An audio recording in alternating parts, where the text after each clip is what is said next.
first we have a G chord, and we're going to strum down, down, up, down, up, down, up, down, down, up on the D chord.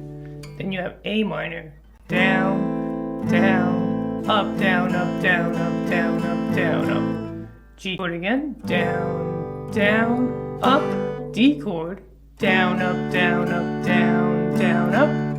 C major, down, down, up, down, up, down, up, down, up, down, up.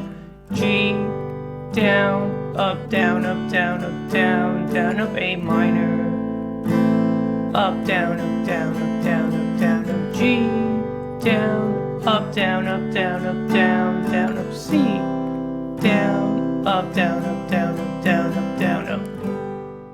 So your G chord is going to be middle finger on the third of the low E string.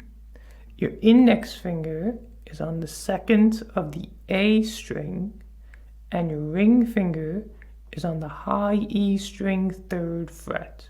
That's for your G chord. Your D chord is index finger, second fret of the G string, ring finger, third fret of B, and your middle finger is on the second fret of the high E string. And you play from the D string downwards for this one. Your A minor is second of the D string, your ring finger is second of G, your index is first of B, and you play down from the A string. Then the progression goes again.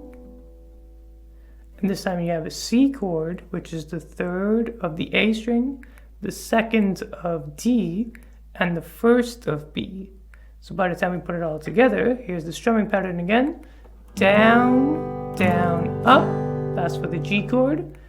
Down, up, down, up, down, down, up. That's for the D chord. Down, down, up, down, up, down, up, down, up, down, up. That's for the A minor. Then it starts again. Down, down, up. Down, up, down, up, down, down, up. Then the C chord. Down, down, up, down, up, down, up, down, up, down, up. That alternated progression is the only thing you guys will need for the entire song. I hope you enjoyed this video, and I'll see you guys next time.